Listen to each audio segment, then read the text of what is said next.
What's the meaning of agnosticism? Agnosticism.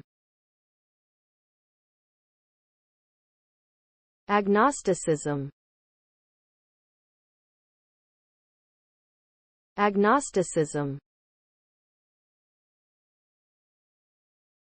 Agnosticism. Agnosticism. Agnosticism is the belief that it is impossible to know whether or not a god or gods exist.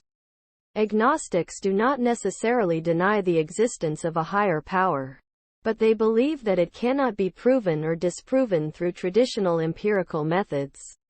Instead, agnostics often rely on personal experiences and philosophical reasoning to form their beliefs. Agnosticism differs from atheism, which asserts that there is no God, and from theism, which asserts that a specific god or gods exist.